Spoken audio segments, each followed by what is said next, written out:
안녕하십니까. 서울3류고등학교를 졸업한 지 30년이 된 27기 동창회장 이해식입니다. 졸업한 지 30년이 되는 해에 우리 동창들이 모여서 우리 후배들에게 장학금도 전달하고 학교 발전을 위한 또 행사를 거행하게 됩니다.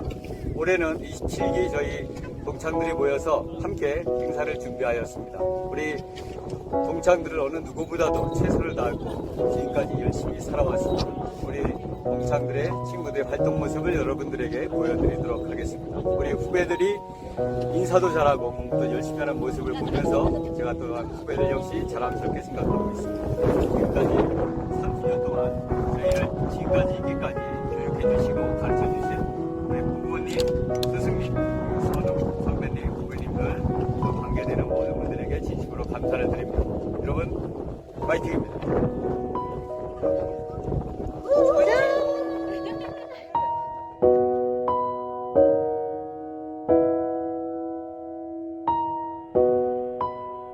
안녕하십니까. 서울3류고등학교 교장 이승군입니다. 30년 전 땀과 열정이 남겨져 있는 이곳 모교를 방문하신 27회 동문 여러분들을 진심으로 환영합니다. 이번 30주년 행사를 통하여 동문들의 모임이 활성화가 되고 또 후배들에게 이 좋은 전통이 계속 이어져 나가게 되기를 바라겠습니다.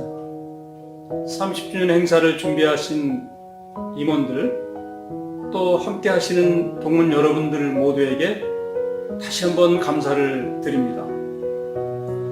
준비하신 순서를 통하여 고등학교 시절을 추억해 보시고 새로운 힘과 용기를 얻는 시간이 되었으면 좋겠습니다.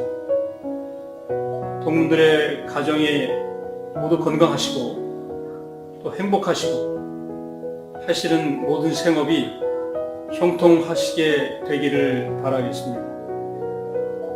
다시 한번 30주년을 맞이하시는 27회 동문 여러분들을 축하하고 감사드립니다.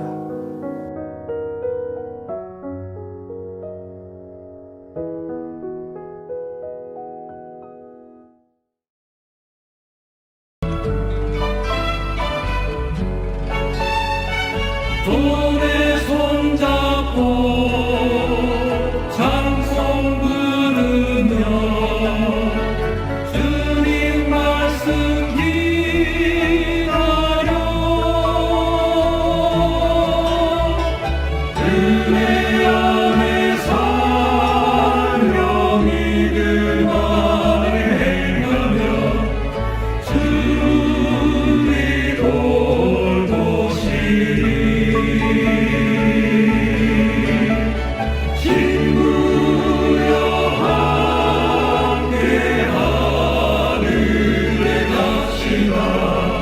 주 곁에만 하시다.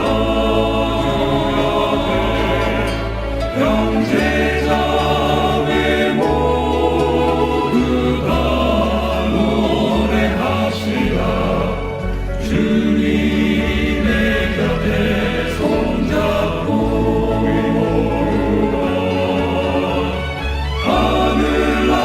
하늘나라에 가시라.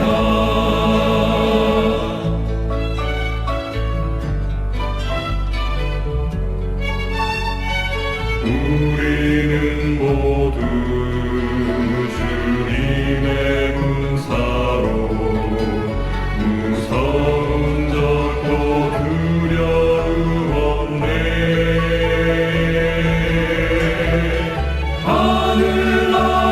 하늘나라는 오직 우리의 소망. 기도하며 기리세. 친구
사랑하는 서울3류 고등학교 후배 여러분 안녕하십니까? 저는 27회 졸업생 유창종 목사입니다. 저희 서울3류 고등학교에는 좋은 전통이 있는데 학교를 졸업한 지 30주년이 되는 해, 그러니까 나이로는 50세가 되는 해에 그 기수들이 모여서 학교 발전 기금도 조성을 하고 또 안식일에 모여서 후배들과 예배도 드리고 또 은사님들도 뵙고 하는 이런 아름다운 전통이 있습니다. 올해는 저희 27회 졸업생들이 졸업 30주년을 맞이하는 해입니다. 저에게 주어진 이 짧은 말씀의 시간 동안 여러분들에게 어떤 말씀을 드릴까 생각하다가 머릿속에 떠오르는 한 말이 있습니다. 일본 최고의 종마 목장인 홋카이도 사다이 종마 목장에는 말 한 마리를 추모하는 동상이 있습니다. 이 말은 1986년에 태어나서 2002년에 죽은 선데이 사일런스라고 하는 수컷 말입니다. 여러분, 이 사일런스는 젊을 때에 미국의 브라드스컵 등 각종 경마 경기에서 우승을 휩쓸었고 또 미국 최고의 말로 선정이 되었습니다. 그러나 사일런스가 나이가 들어서 더 이상 경주에 나아갈 수 없게 되었을 때에 일본의 홋카이도 목장 주인인 요시다 제냐는 이 말을 1,100만 달러, 약 우리 돈 128억 원을 주고 이 말을 샀습니다. 주위에 있는 사람들이 그를 비웃었습니다. 아니, 이제 더 이상 늙어서 경기에 나가지도 못하는 그 말을 왜 이렇게 비싼 돈을 주고 샀냐고 대단히 어리석은 투자를 했다라고 말을 했지요. 그러나 이 요시다 제냐에게는 다른 생각이 있었습니다. 모든 경기에서 승리한 이 말의 혈통을 잇기 시작한 것입니다. 1991년부터 이 사일런스는 시수말로 변신했습니다. 이 사일런스의 피를 이어받은 말들은 일본에서 하는 경주마다 우승을 하기 시작했습니다. 그래서 1998년에는 교배료가 5천만 엔, 우리 돈으로 약 6억 6천만 원 정도가 되었습니다. 선데이 사일런스가 2002년에 죽을 때까지 약 1,514마리의 말들을 생산했습니다. 그리고 사일런스의 피를 이어받은 말들이 각종 경기에서 벌어들인 상금만 800억 엔, 우리 돈으로 약 1조 540억 원에 달합니다.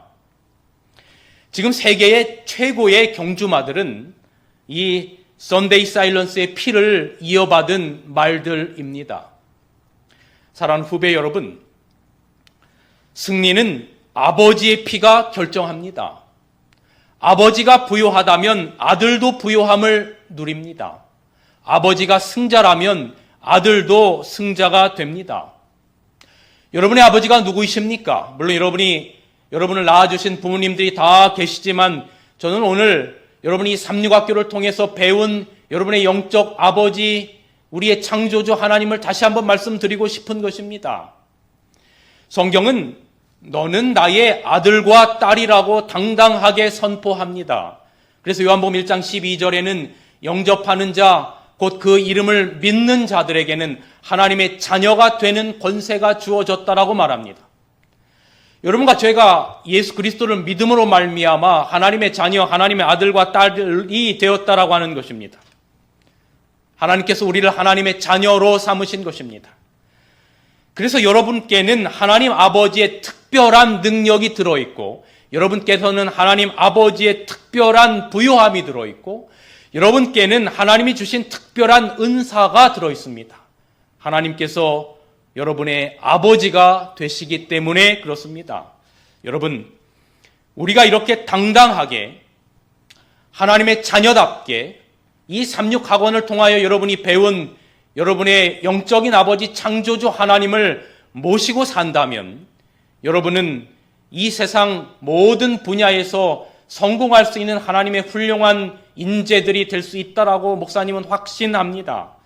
그래서 여러분이 하나님의 자녀답게 다시는 돌아오지 않을 이 서울3육 교정의 아름다운 학창 생활을 잘 보내시고 그리고 학교를 졸업하고는 세상 각 분야에서 성공적인 하나님의 자녀로서의 삶을 사시기를 바랍니다. 그래서 여러분이 어디에 가서 무엇을 하든지 하나님의 자녀라고 하는 그 생각을 잊어버리지 말고 하나님의 자녀답게 승리하며 성공하는 여러분과 제가 되기를 간절히 바랍니다. 여러분 고맙습니다.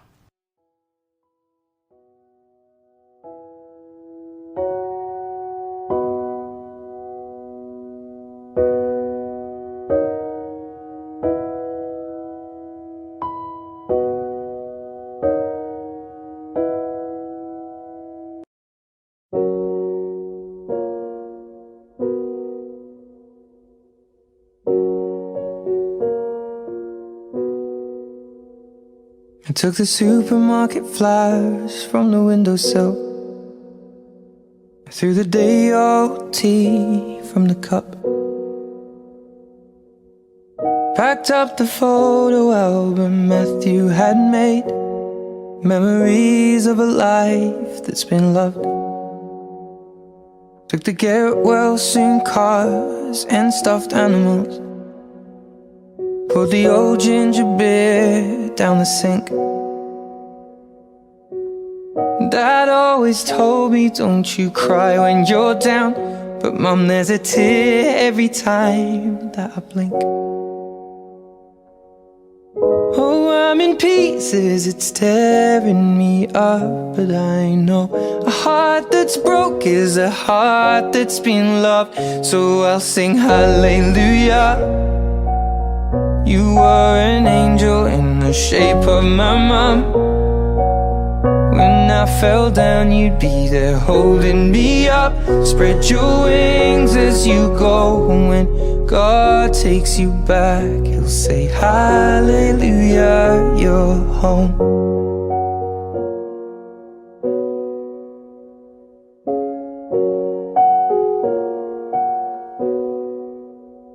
Fluffed the pillows, made the bed, stacked the chairs up. Folded your nightgowns neatly in a case. John said he'd drive, then put his hand on my cheek.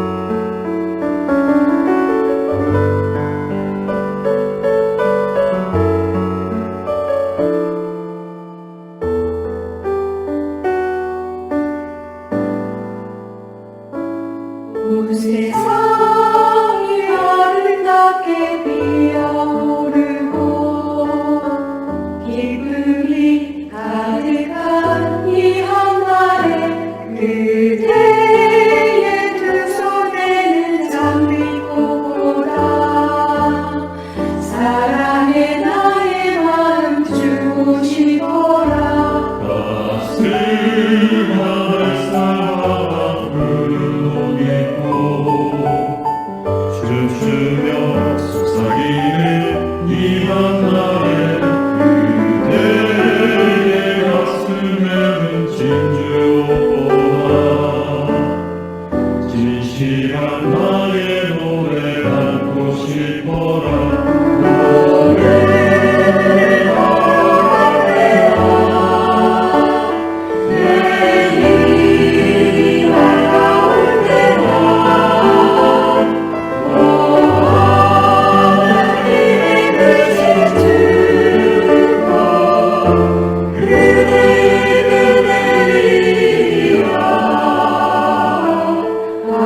하루하루 살아가는 인생 속에 꽃처럼 피어난 그대에게 두 손 모아 간절하게 기도를 하네 그대의 앞길에 주고 있으라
하시는 주님 주 예수 낮은 이의 삶에 함께 하시네 소리 없는 외침을 외면하지 않는 주님 악한 이의 노래를 덮으시고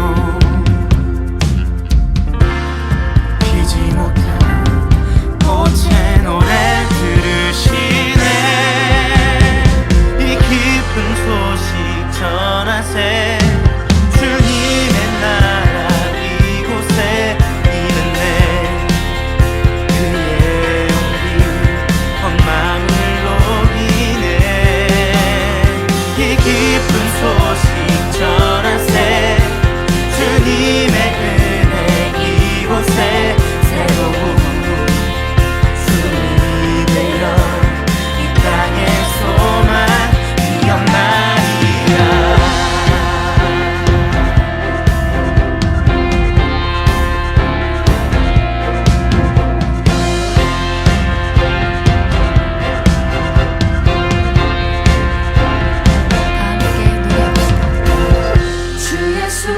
낮은 이의 삶을 노래하시네 한숨 섞인 눈물을 품에 안으시는 주님 주 예수 낮은 이의 삶에 함께 하시네 소리 없는 외침을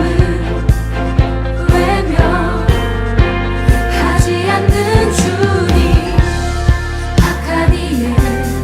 노래를 덮으시고 피지 못한 꽃의 노래 들으시네 이 기쁜 소식 전하세 주님의 나라 이곳에 임을 때 그의 우리 엄마를 녹이네 이 기쁜 소식 전하세 주님의 은혜 이곳에 새로운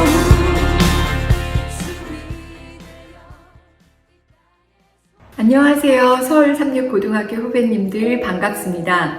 저는 아티스트 한태임입니다. 졸업 후 10년간 저는 프랑스에서 유학을 했는데요. 공부를 하면서 외롭고 힘들 때는 늘 꿈에서 그리던 학창시절이 생생하게 떠올랐습니다. 삼육동산에서 함께 꿈을 키웠던 소중한 친구들은 30년이 지난 지금 만나도 너무 귀한 벗들이고요. 그래서 졸업 후 거대한 대항에서 암초를 만나고 길을 잃었을 때도 나의 중심을 사랑과 믿음을 함께 쌓아온 삼육동산에 두고 그 소중한 시간을 회고하면서 힘든 시간을 이겨냈었던 것 같습니다. 여러분 지금 이 순간이 인생에서 가장 행복하고 소중한 시간이라는 것을 잊지 마시고 여러분의 큰 꿈과 미래를 위해서 정진하시는 귀한 시간이 되기를 바랍니다. 감사합니다.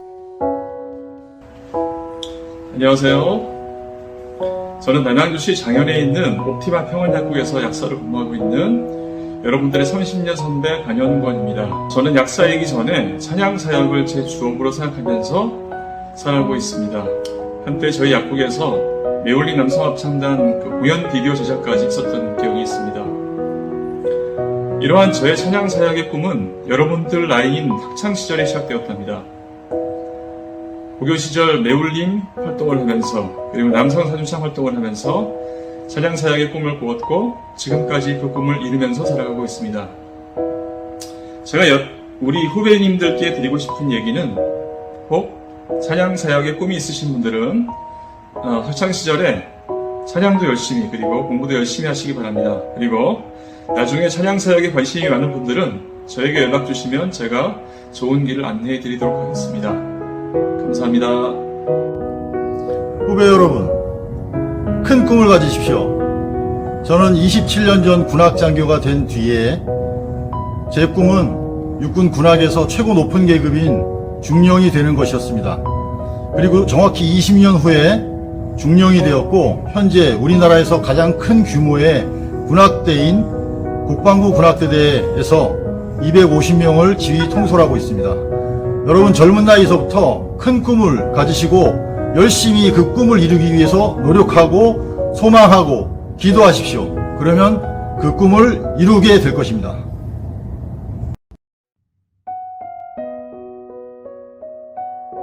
밍글라바신 정지훈 목사의 처 PMM 선교사 신은주입니다. 중국의 9년 사역을 마치고 2020년 2월에 미얀마 양곤에 오게 되었습니다. 미얀마는 다민족 국가이고 주민의 90%가 불교인이고 기독교인은 2%에 불과합니다. 너무나 다른 기후와 환경, 적응하기가 무척 힘들었습니다. 열악한 환경에 재림교인의 가정을 방문하면서 주어진 환경에 감사하게 되었습니다. 그러던 중 2021년 2월에 군부 쿠데타가 일어났습니다.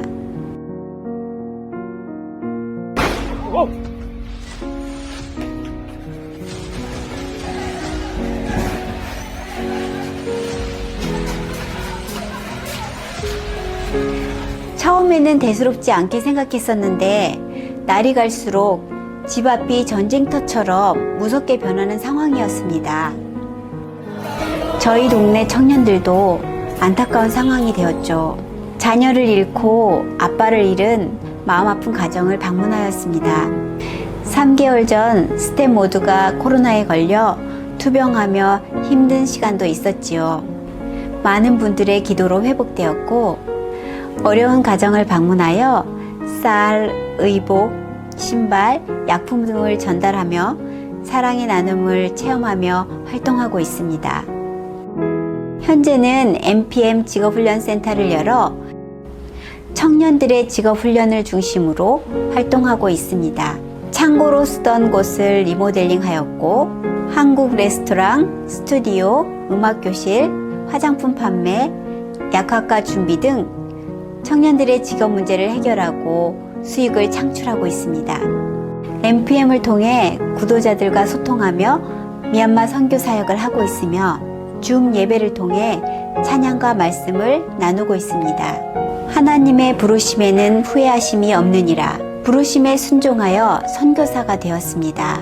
세상에 많은 직업과 다양한 삶이 있지만 선교사로서 살아가는 삶이야말로 가장 감사를 깨달을 수 있는 삶인 것 같습니다. 선교사라 선교지에 온 것이 아니고 선교사가 되게 하시려고 선교지로 부르신 것 같습니다. 지금 미얀마는 국경 지역에 내전이 있고 도시에서는 폭발 사고가 빈번히 일어나며 실업과 빈곤이 점점 더 심해지고 있습니다. 꿈꿔왔던 선교사, 원하던 선교지는 아니었지만 지금까지 인도하신 하나님께서 미얀마에서도 인도하시리라 믿고 오늘도 전진합니다. 기도로 응원해 주세요. 선교지에서도 여러분을 응원합니다. 화이팅!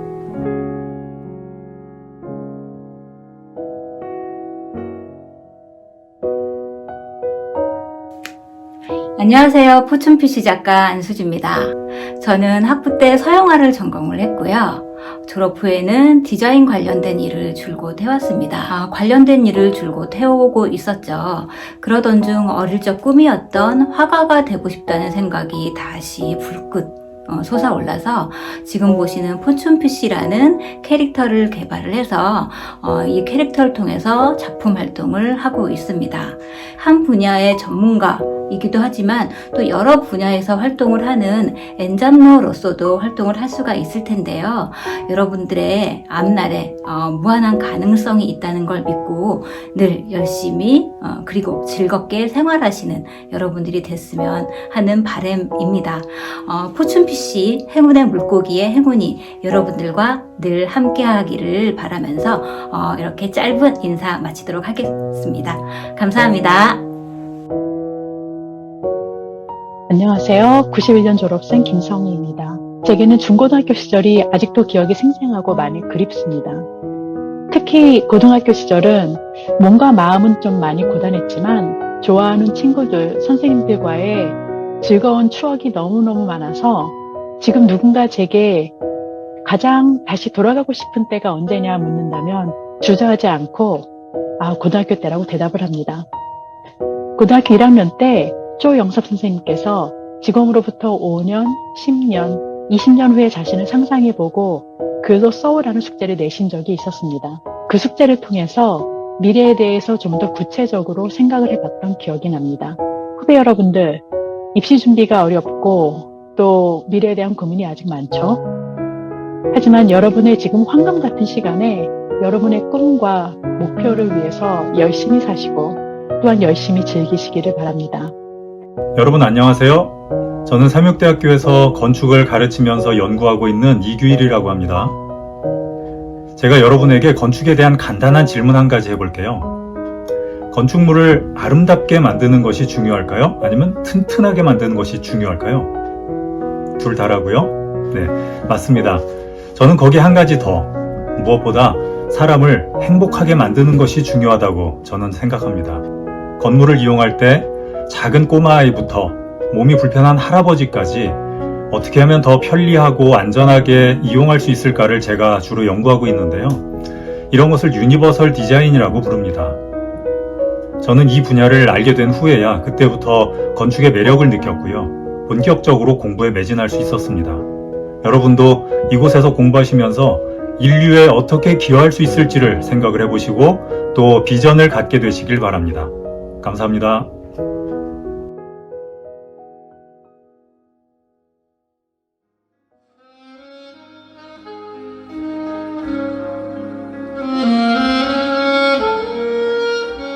지금 장학금보다 더 귀한 아이템을 획득할 수 있는 꿀팁을 알려드리겠습니다.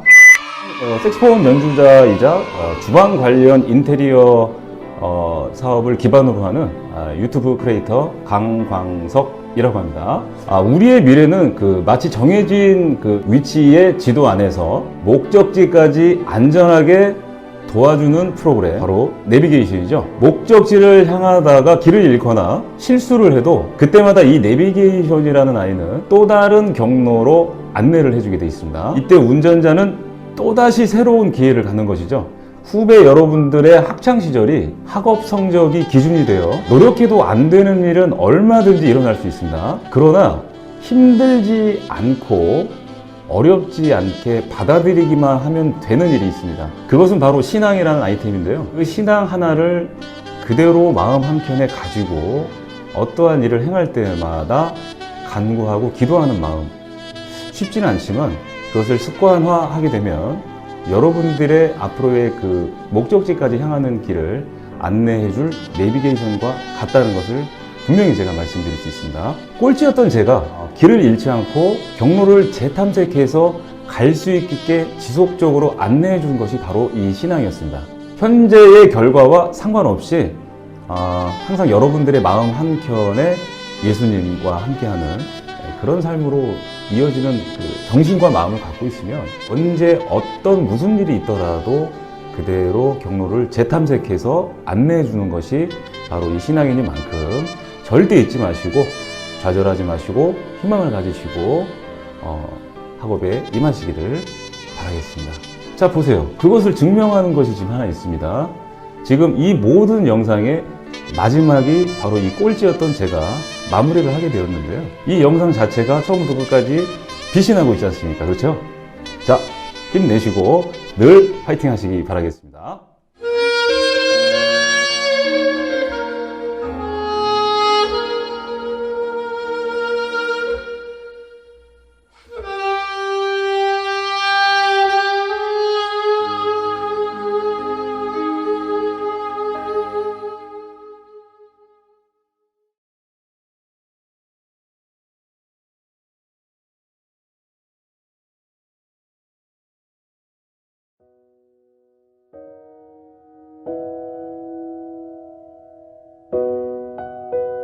여러분 반가워요.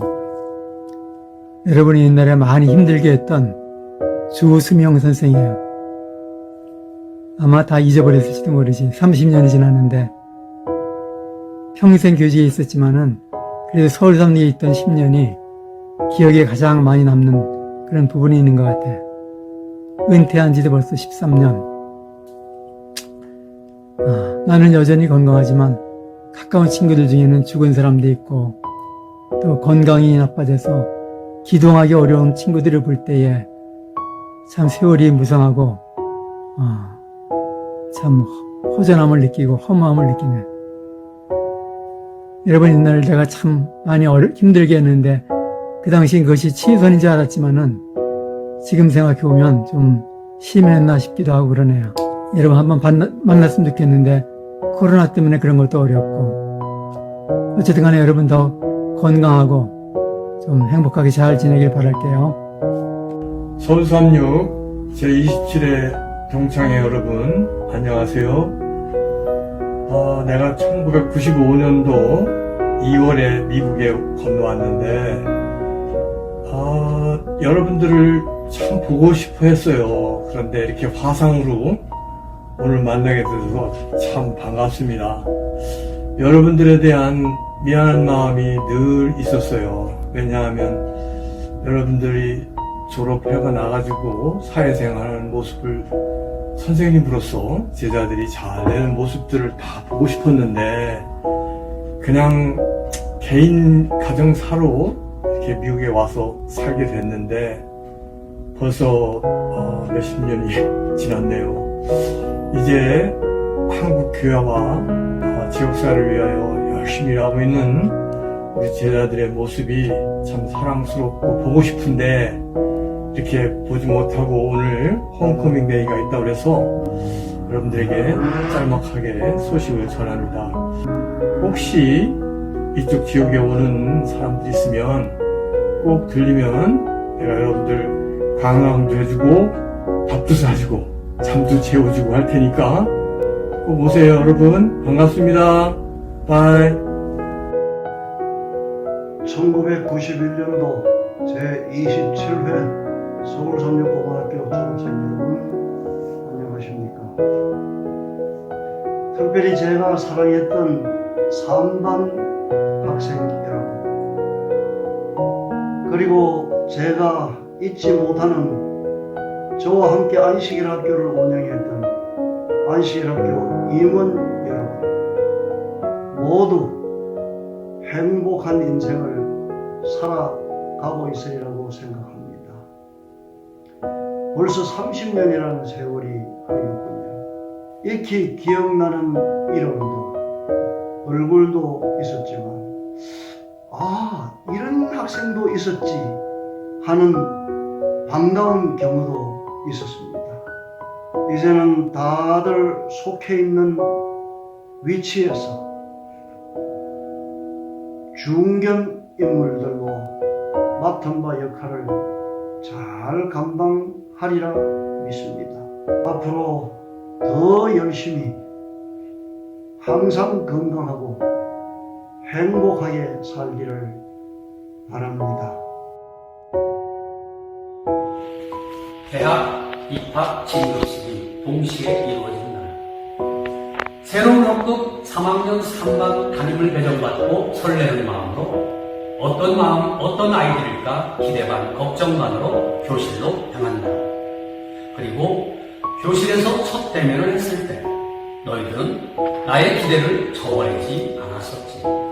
새로운 포부와 새로운 각오로 꿈을 안고 시작하는가 싶었는데 너희들은 2학년 때보다 늘어난 학습량과 대학 입학이라는 무거운 짐에 어려워하는 모습을 볼 때 많이 안타까웠단다. 엄격하게 통제하는 수험생 생활로 힘들어하는 모습을 보며 그 어느 때보다 많은 인내를 강조하며 일일이 개개인을 헤아리지 못할 때와 너희들이 꼭 필요로 했을 때 힘이 되어주지 못해 미안한 마음이 지금도 크다네. 이제는 현실 사회에서 어느 누구보다 멋지고 보람찬 생활을 해내고 있는 모습을 보고 전해들으며 아주 자랑스럽고 나름 행복하다네.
사랑과 은혜가 많으신 우리들의 아버지 하나님, 이 안식일 저희들에게 허락하시고 안식의 축복을 얻도록 하셨사오니 주님 감사합니다. 저희 성도들 각자 처한 위치에서 말씀으로 주님께 예배할 때 주의 성령이 함께 하셔서 우리 마음속에 감동이 있도록 하시며 우리 예배가 온전히 주님께 영광이 되는 예배가 되도록 인도하여 주시옵소서. 이 한 시간 주님만 영광 받으시고 주님께서 인도해 주시는 거룩하신 예배가 될 수 있도록 이끌어 주시기를 간절히 믿고 바라오며 우리 주님 예수님 거룩하신 이름 받들어 간절히 기원하옵나이다. 아멘.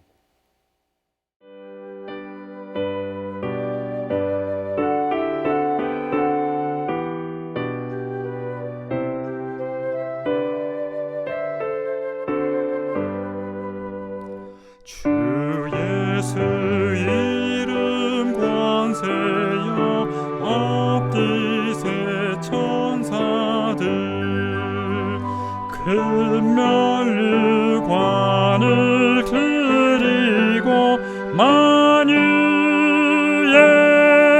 주 찬양 큰 면류관을 드리고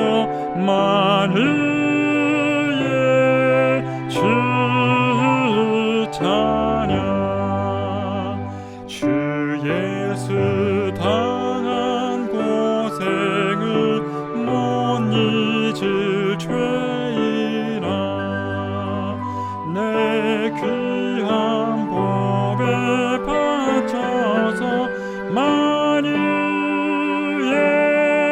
주 찬양 내 귀한 복에 바쳐서 만유의 주 찬양 이 지구상에 있는 이 온 지파 족속들 장하신 위엄 높이여 만유의 주 찬양 장하신 위엄 높이여 만유의 주 찬양 저 모든 성도 다 함께 발 아래 절하고 무궁한 노래 불러서 만유의 주 찬양 무궁한 노래 불러서 만유의 주 찬양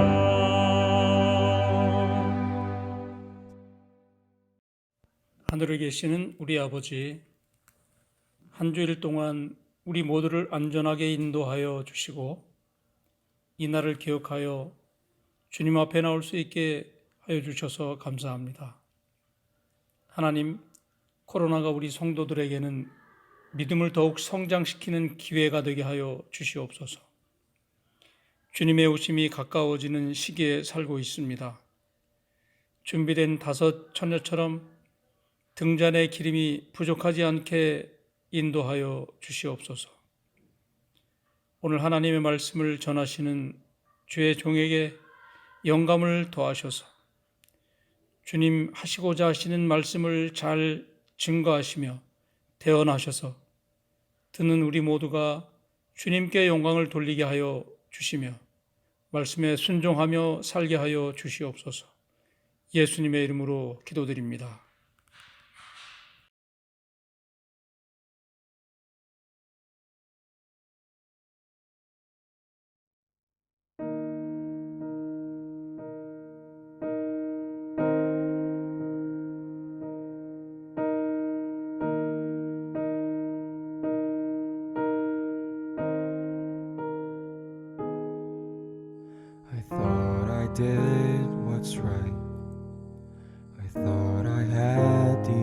answers. I thought I chose the surest road, but that road brought me here. So I put up a fight and told you how to help me. Now just when I have given up, the truth is coming clear. You know better than I. You know the way. I've let go the need to know why, for you know better than I.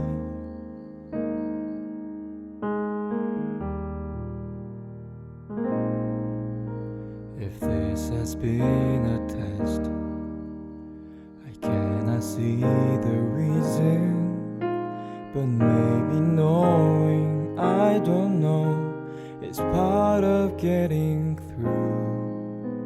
I try to do what's best, and faith has made it easy to see the best thing I can do is put my trust in you, for you know better than I. You know the way. I've let go the need to know why, for you know better than I saw one cloud and thought it was the sky. I saw a bird and thought that I could follow, but it was you who taught that bird to fly. If I let you reach me, will you teach me? For you know better than I.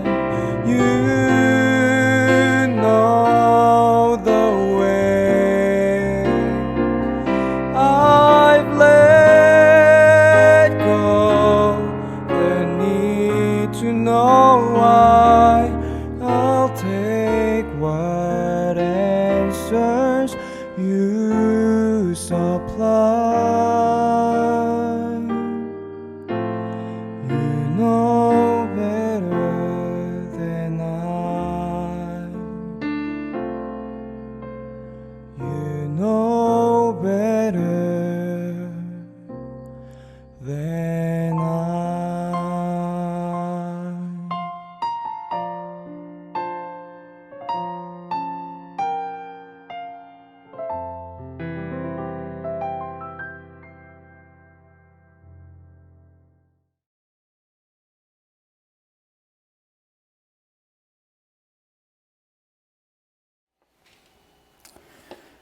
안녕하세요, 성도 여러분. 기쁘고 즐거운 안식일입니다.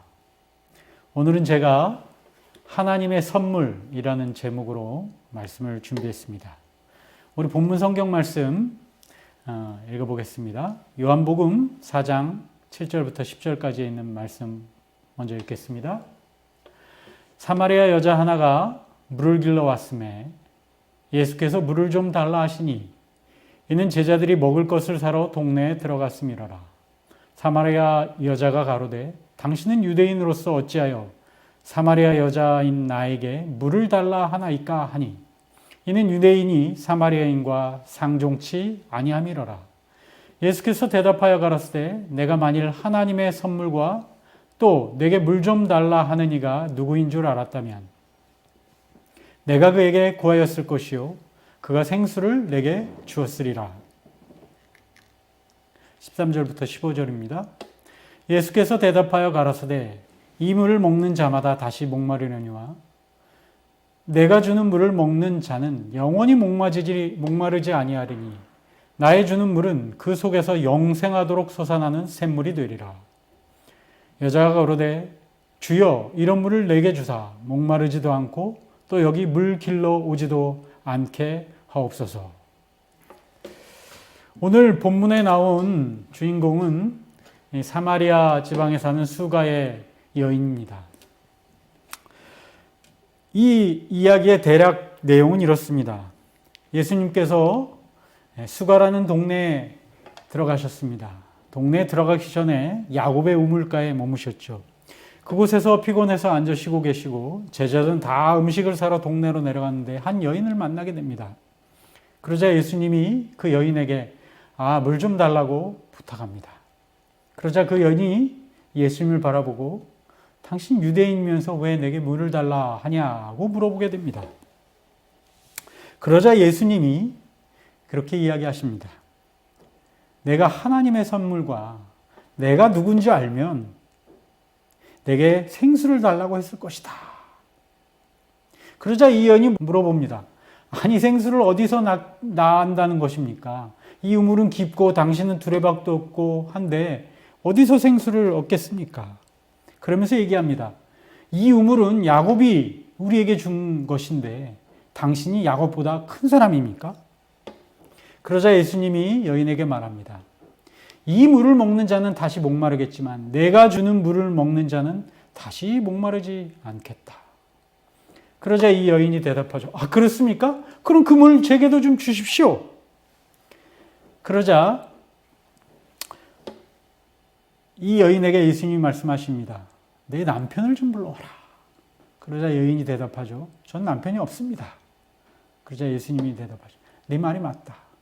내가 남편 5명이 있었지만 지금 너와 같이 있는 사람도 내 남편이 아니다. 이러자 이 여인이 깜짝 놀라면서 말합니다. 당신은 선지자이시군요. 그러면서 물어봅니다. 만약 당신이 선지자라면 내가 물어볼 게 있습니다. 우리 조상들은 이 사마리아 성에 있는 이 산에서 예배해야 된다고 그러고 이스라엘 유대인들은 예루살렘에서 예배해야 되는데 어디가 맞습니까? 그러자 예수님이 말씀하시죠. 여기저기 장소가 중요한 게 아니라 신령과 진정으로 예배하는 것이 중요하다. 그러자 이 여인이 대답합니다. 압니다. 메시아가 오시면 그것을 잘 알려주겠죠. 그러자 예수님이 말씀하십니다. 내가 바로 메시아이다. 이때 제자들이 음식을 가지고 돌아옵니다. 그리고 이 여인은 동네로 가서 사람들에게 자기가 겪은 일을 이야기합니다. 그리고 사마리아 사람들이 예수님께 모여오고 예수님의 말씀을 듣게 됩니다. 이후 이틀 동안 사마리아에서 예수님께서 전도하시고 많은 사람이 예수님을 믿는 사건이 일어납니다. 이것이 사마리아 수가에 있었던 그 여인의, 수가의 우물가의 여인의 사건의 전말입니다. 오늘 우리는 이 이야기를 좀 살펴보면서 먼저 몇 가지 점들을 생각해 볼 필요가 있습니다. 그 전에 여러분, 오늘 제목이 하나님의 선물인데요. 여러분, 가장 좋은 선물은 뭘까요? 여러분, 무슨 선물이 가장 좋습니까? 제가 얼마 전에 후배 목사로부터 선물을 하나 받았는데요. 정말 뜻하지 않은 선물이었습니다. 갑자기 어떤 소포가 오면서 선물이 전달되었고 그 후배가 톡으로 남겼습니다. 그랬는데 제가 정말 필요했던 것을 어떻게 알고 보내준 것입니다. 저는 그런 게 있는지도 몰랐는데 그것을 보내준 거예요. 너무 좋은 선물이었습니다. 여러분, 가장 좋은 선물은 뭘까요? 그거는 내가 꼭 필요한 것을 받는 것. 이게 제일 좋은 선물 아니겠습니까? 우리가 인생에서 가장 좋은 선물은 무엇일까요? 오늘 그러한 것들을 좀 한번 생각해 보려고 합니다. 오늘 이 이야기에 들어가기 앞서서 우리가 몇 가지 좀 생각해 볼 점들이 있어서 함께 좀 이야기를 나누면서 우리의 지식도 좀 넓히고 했으면 해서 좀 준비했습니다. 첫 번째는 이 이야기에는 왜 요한복음에만 기록되어 있을까라는 것입니다. 이 수가의 우물가에 있었던 사마리아 여인을 만난 예수님의 이 이야기는 마태, 마가, 누가, 요한 사복음서 중에 오로지 요한복음에만 기록되어 있습니다.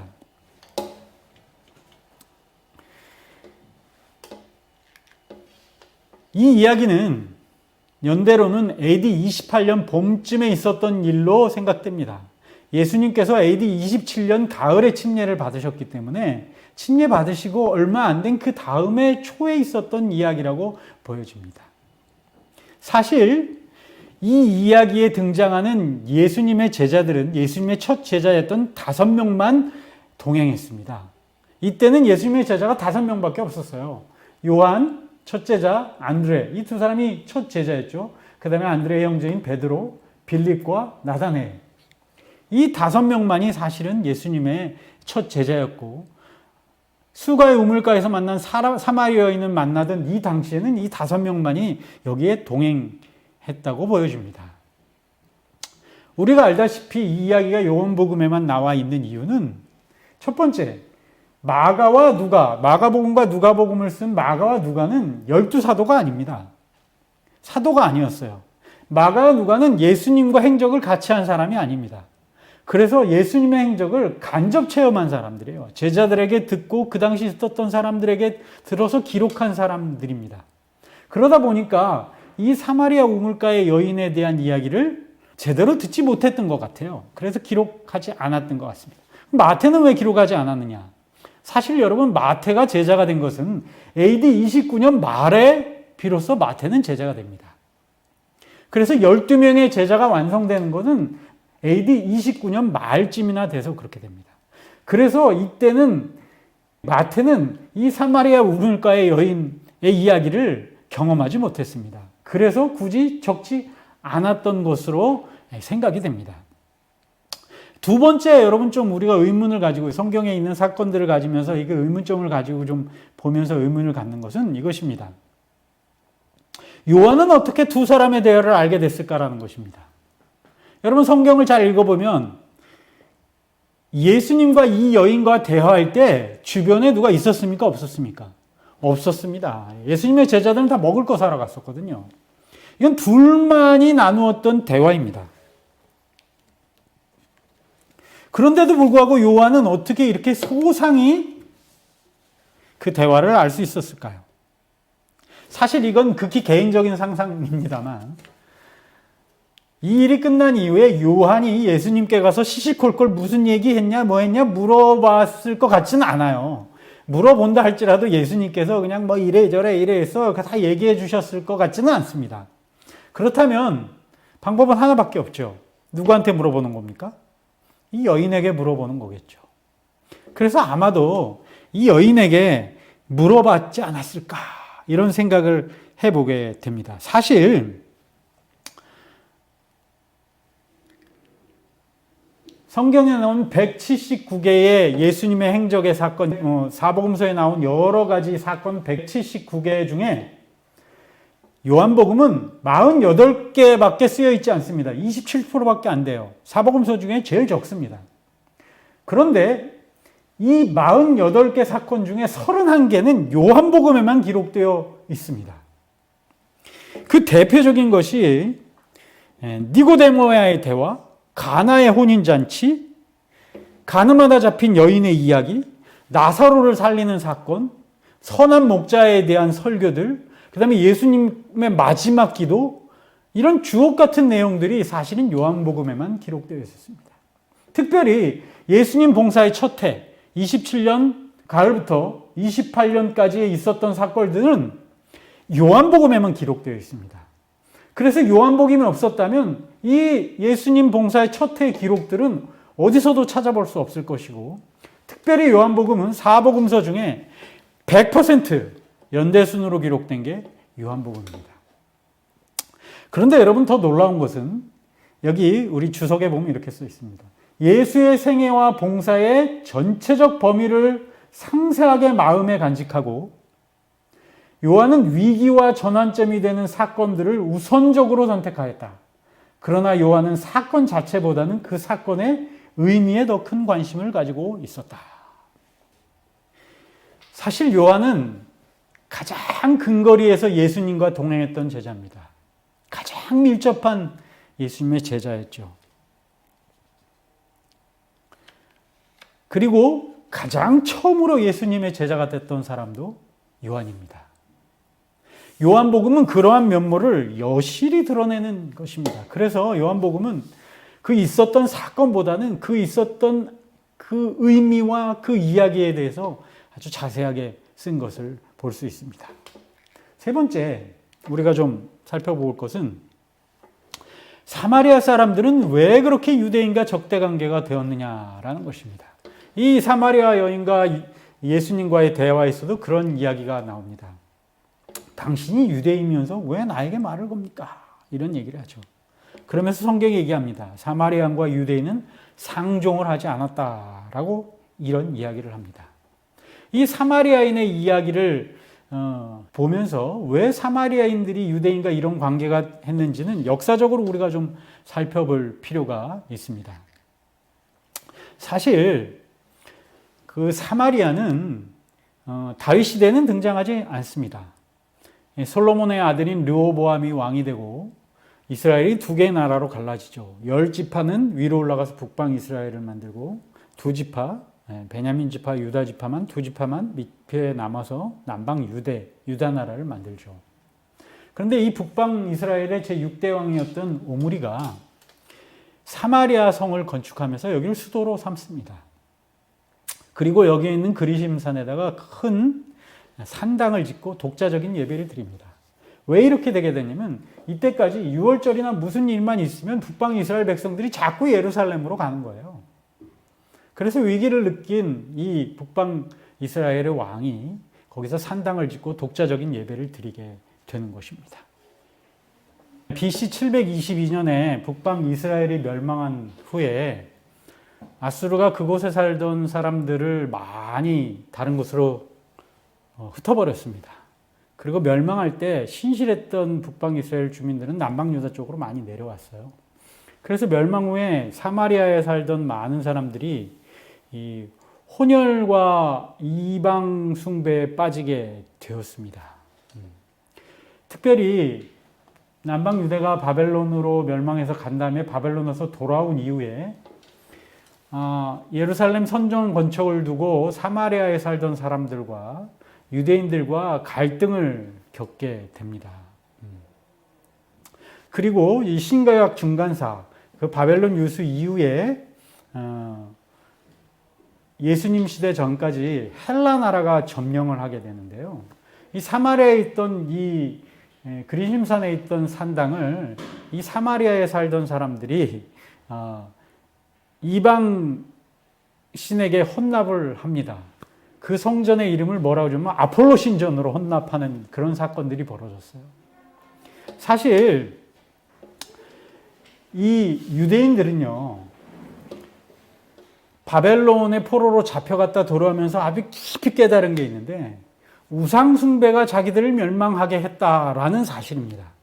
그래서 우상숭배하는 것에 아주 극도로 반감을 가지고 있었는데 누가 우상숭배와 막 섞여 있고 혼합되어 있고 했었냐면 사마리아 사람들이 그랬어요. 그래서 예수님 당시에 서로 상종을 하지 않았습니다. 사실 예수님 당시 이후에 AD 600년 이후에 이슬람이 사마리아를 점령하게 됐는데요. 그때 이슬람이 대부분의 사마리아 사람들을 이슬람으로 개종시키게 됩니다. 그래서 여기 있는 사진이 오늘날 남아있는 사마리아인 종파 사람들인데요. 그러니까 이슬람으로 개종하지 않고 여전히 하나님을 섬기는 신앙을 가지고 남은 사람들이 오늘날에 한 800명 정도밖에 안 된답니다. 이 사마리아 사람들의 종파들이 주로 지금 어디에 살고 있냐면 요르단 서안의 팔레스타인 자치구에 지금 살고 있는 사람들이 주종을 이루고 있습니다. 그래서 예수님 당시에 그러한 이유 때문에 유대인들과 사마리아 사람들은 아주 사이가 좋지 않았습니다. 네 번째 우리가 좀 살펴볼 것은 예수님은 왜 사마리아로 가셨는가라는 문제입니다. 사실 성경을 읽어보면 예수님께서 이때 사마리아로 가신 이유에 대해서 얘기하고 있는데요. AD 38년 초에 침례 요한은 요 살렘이라는 지역에서 활동을 하고 있었습니다. 그리고 예수님과 제자들은 요 유대 지방에서 활동을 해서 침례를 주기 시작했어요. 근데 예수님의 제자들이 요한보다 침례를 많이 준다는 소식이 바리새인들에게 소문이 나기 시작해서 문제가 생겼습니다. 그래서 예수님이 이 유대를 떠나서 갈릴리 지방으로 가시는 것이었습니다. 근데 통상 유대인들은 사마리아인들과의 관계 때문에 이 유대 지방에서 갈릴리 지방으로 갈 때 이 길을 통하지 않고 요단강 동쪽을 통해서 돌아다녔습니다. 사실 행적에 보면 예수님이 이쪽으로 올라가셨다가 내려오실 때도 일로 내려오시지 않고 이렇게 내려오시고 다른 때 다니시는 거 보면 거의 이 길로 다니십니다. 근데 이때만 유독 이쪽으로 가셨어요. 왜 사마리아를 통해 가셨냐? 첫 번째 우리가 유추해 볼 수 있는 것은 수가의 우물가 여인을 만나기 위해서 가셨다는 것입니다. 두 번째는 사마리아에 있는 사람들에게 복음을 전하기 위해 가셨다는 거고, 세 번째는 사마리아인에 대한 편견, 아니 이방인들에 대한 편견을 제자들로부터 없애기 위해서 이쪽으로 가셨다고 우리는 생각해 볼 수 있는 것입니다. 사실 이 수가의 우물가는 지금 아스카르라는 동네인데요. 예수님의 행적 중에 지금 정확히 그곳이 이곳이다라고 밝혀진 곳이 몇 없는데 그 중에 하나가 이곳입니다. 지금 이곳에 가보면 우물성당이라고 야곱의 우물성당이 있고 이 성당 이게 내부의 모습이고 그 성당 안에 보면 우물이 있습니다. 이것이 그 당시 예수님이 사마리아 여인을 만났다는 우물이고 이게 거의 예측이 아니라 거의 확실한 것으로 전해지고 있는 곳입니다. 자, 오늘 우리가 이 사마리아 여인에 대해 생각하면서 몇 가지 점들을 좀 생각해 봤는데요. 예수님께서 여인을 만난 것은 12시경입니다. 예수님이 유대 지방에서 이 사마리아의 여인을 만난 수가의 우물가까지 갔는 데는 거의 한 20-30km 정도 오전에 새벽부터 걸으셨던 것 같아요. 굉장히 멀리 걸으셨죠. 예수님 굉장히 피곤한 상태였는데 이때 우물가에 앉아서 이 여인을 만납니다. 사실 이 당시 사람들에게 이 물은 하나님의 선물이라고 여겨졌고 그래서 사람들이 물 좀 달라 하면 물을 주는 것은 당연한 일로 여겼고 그것은 아주 하나님의 복을 나누어주는 일로 여겼었습니다. 그리고 호의를 그래서 잘 베풀었죠. 예수님도 마찬가지로 저 여인에게 물을 달라고 한 것이었습니다. 예수님과 사마리아 여인의 대화에서 아주 중요한 대화가 있습니다. 예수께서 대답하여 가라사대, 요한복음 4장 10절이죠. 만일 하나님의 선물과 내가 물 좀 달라 하는 이가 누구인 줄 알았다면 내가 그에게 구하였을 것이요 그가 생수를 주었을 것이다. 이 단어에서 중요하게 생각해 볼 것이 세 개인데 하나님의 선물과 누구인 줄 알았다면 그리고 생수라는 이 세 단어가 좀 핵심적인 단어라고 살펴볼 수 있습니다. 예수님 말씀하시죠. 내가 누군 줄 아느냐? 내가 누군 줄 알았다면 네가 나한테 요구했을 것이다. 사실 이 여인이 한번 보고 예수님을 누군지 어떻게 알겠습니까? 그런데 여러분 이 이야기를 보면 예수님과의 몇 번의 대화 속에 이 여인은 예수님 메시아인 줄을 깨닫습니다. 그리고 예수님을 믿죠. 그리고 사람들에게 전하죠.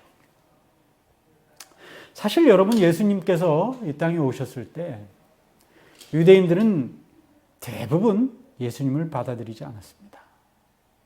몇몇 사람들, 초기의 제자들 외에는 예수님을 구주로 받아들이지 않았어요. 여러분 약속의 백성이었던 이 사람들이 왜 예수님을 알아보지도 못하고 받아들이지 않았을까요? 그것은 바로 그들이 영적인 교만, 영적인 자만 때문에 그랬다는 것입니다. 이스라엘 백성들은 자기들이 선민이라고 늘 생각하고 있었어요. 자기는 선택된 백성이라고 생각했어요. 자기는 반드시 하나님의 구원을 받는 백성이라고 생각했어요. 하나님의 백성이라고 생각했어요. 그래서 영적인 것은 이스라엘 백성들에겐 문제가 안 된다고 생각했었어요. 그러다 보니까 영적인 것에 관심도가 떨어진 것입니다. 그러다 보니까 약속된 메시아를 영적으로 우리 죄에서 우리를 해방하실 분이라고 생각하지 않고 정치적인 메시아를 요구했던 것입니다.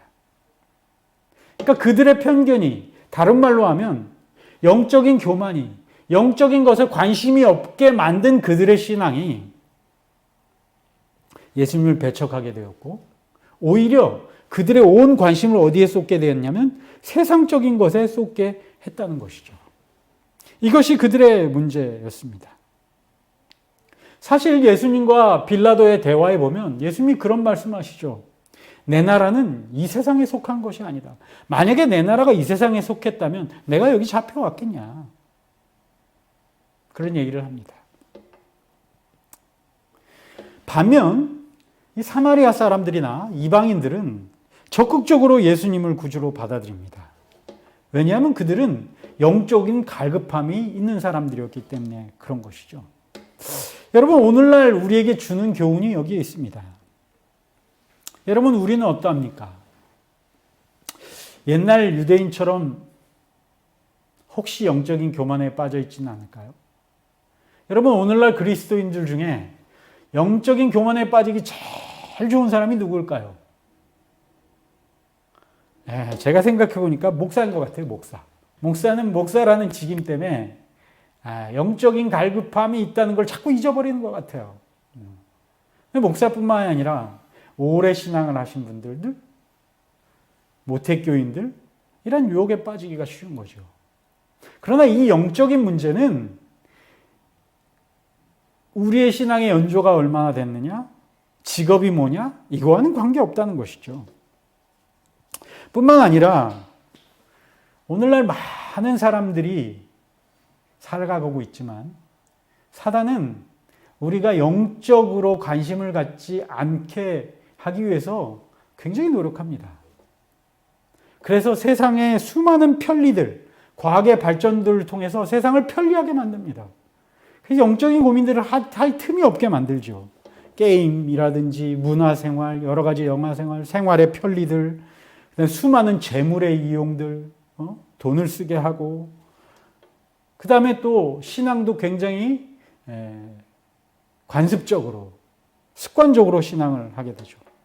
이러한 결과들 때문에 우리는 세상적인 것에 몰두하게 되는 거죠. 사실 여러분, 그리스도인들이 영적인 것에 관심이 떨어지면 그 신앙이 어떤 신앙이 되냐면 기복적인 신앙이 됩니다.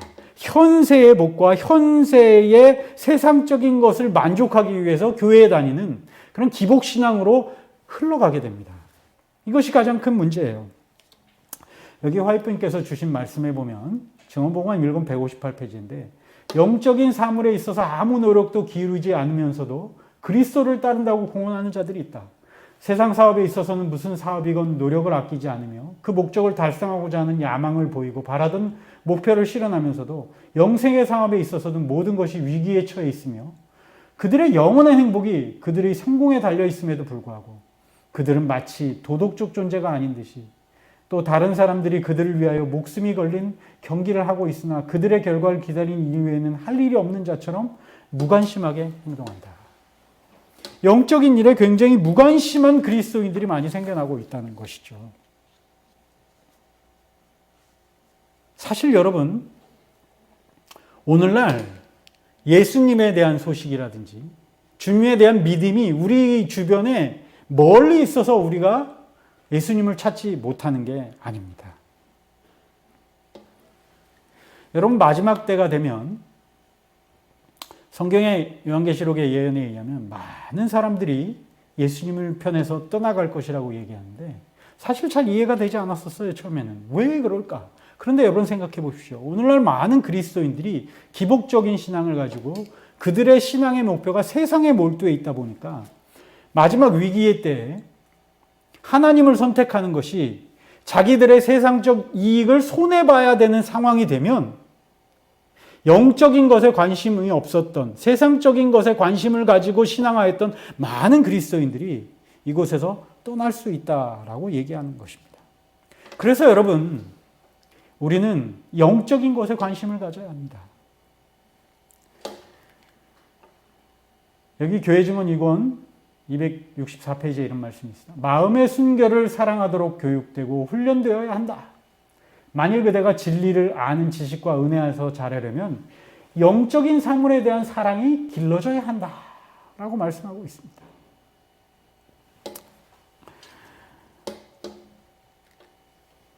계시록 3장 20절에는 이같이 말씀하십니다. 볼지어다 내가 문 밖에 서서 두드리노니 누구든지 내 음성을 듣고 문을 열면 내가 그에게로 들어가 그로 더불어 먹고 그는 나로 더불어 먹으리라.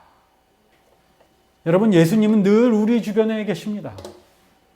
예수님이 오셨지만 유대인들이 예수님을 알아보지 못했던 것처럼, 우물가의 여인이 예수님을 알아보지 못했던 것처럼, 사실 예수님이 안 계신 것이 아니라 예수님이 우리 주변에 계시지만 우리가 예수님을 못 알아보는지도 모르겠습니다.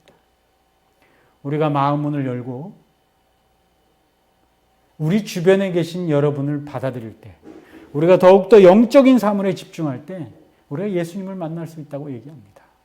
사랑하는 여러분, 여러분의 삶에서 영적인 사물에 집중하시는 여러분과 제가 되시길 바랍니다. 바울은 로마서 10장 6절부터 9절에 이런 말씀하십니다.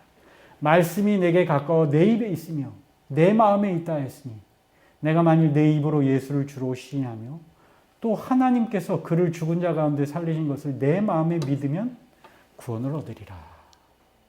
우리의 마음이 영적인 곳에 열려 있어서 말씀을 그대로 받으면 우리가 구원을 얻을 것이라고 성경은 이야기하고 있습니다.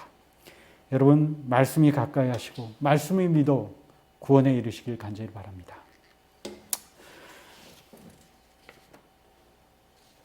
여러분, 이날 예수님께서 여인에게 주신 선물이 뭘까요? 예수님께서 말씀하십니다. 내가 영원히 목마르지 않은 샘물을 주겠다. 예수님께서 말씀하신 영원히 목마르지 아니하는 샘물의 원어를 살펴보면 never라고 영어로 표현할 수 있는 단어가 있는데, 결코 목마르지 않는, 그것은 단 1%의 가능성도 없는 부정을 뜻하는 헬라어 우메 에이스톤 아이오나라는 헬라어를 사용하셨습니다. 결코 목마르지 않겠다. 절대 목마름이 없겠다. 이 여인이 이런 물을 내게 주십시오 라고 얘기하자 예수님은 대뜸 이런 대답을 하십니다. 내 남편을 좀 데려와라. 동문서답을 하셨죠. 사실 이 이야기는 이 여인이 가지고 있었던 영적인 문제를 이끌어내기 위해서 그렇게 하셨습니다. 사실 이 여인은 고민이 많았던 사람입니다. 이 여인은 살기 위해서 굉장히 열심히 살았던 사람입니다. 그 상황 가운데 그는 어떻게 하다 보니까 결혼을 5번이나 했죠. 아니면 6번째 했는지도 모르겠어요. 그런데 이런 과정을 겪자 사람들이 이 여인의 수군거림의 대상이 이 여인이 되어버렸습니다. 그러자 이 여인은 심한 죄책감에 빠지기 시작했어요. 그래서 자기 자신이 하나님께 버림받은 사람이 된 것은 아닌가라는 고민에 빠지기 시작했습니다. 자괴감이 들었어요. 자포자기하는 마음도 있었고요. 이런 영적인 고민을 가지고 내가 어떻게 살아가야 되나? 나는 나름대로 열심히 산다고 살았는데 내가 왜 이렇게 됐을까? 내가 구원 얻지 못하는 것이 아닌가? 나는 하나님께 버림받았나? 이런 고민을 가진 사람이었습니다. 이 점을 예수님께서 간파하시고 그에게 필요한 구원의 기별을 전하실 것입니다. 비록 그날 마셨던 물이 이 여인의 육적인 갈증은 해소시켰을지 모르지만 영적인 갈증은 예수님에게서 해결됐다는 것이죠. 이 여인은 이전까지 자신에게는 더 이상 기회가 없다고 생각하고 있었어요. 그러나 이것은 인간의 오해라는 것입니다. 예수님이 말씀하시죠. 그렇지 않아. 네가 내게 오면 내가 영원히 목마르지 않은 샘물을 줄 거야. 기회가 있어. 넌 구원 얻을 수 있어. 여러분, 요즘 얼마나 많은 사람들이 이런 상황 가운데 놓여 있습니까? 열심히 살려고 하지만 잘 안 되는 경우들이 얼마나 많습니까? 수많은 인생의 실수들로 인하여 죄책감에 시달린 사람들이 얼마나 많습니까? 여러분, 우리의 과거의 삶을 한번 돌아보십시오. 저도 마찬가지입니다.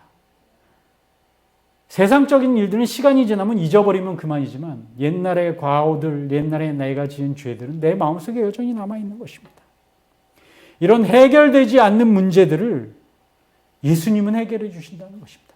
결코 해결이 불가능했던 문제들은 예수님을 하신다는 것입니다. 여기 시도의 소망은 이렇게 말씀하십니다.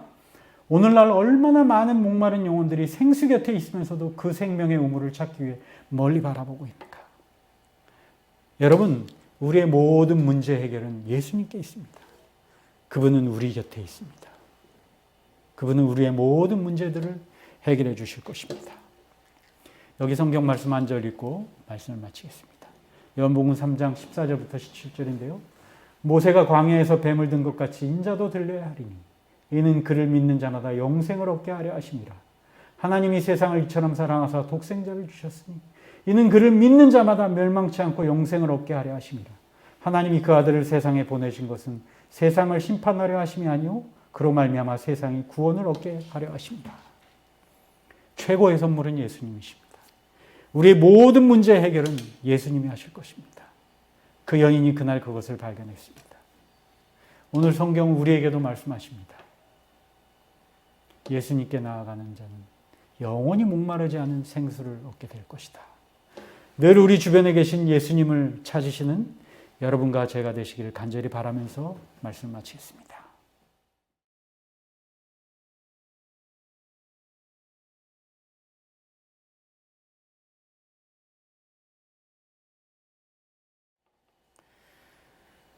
우물가에서 여인을 만났던 예수님, 그분의 인생의 문제를 해결하셨던 예수님, 오늘 우리 가운데 오셔서 우리들의 인생의 문제를 해결하여 주시옵소서.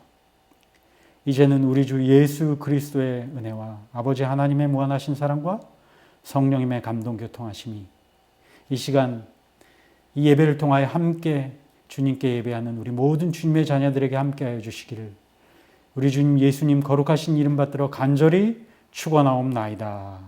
아멘.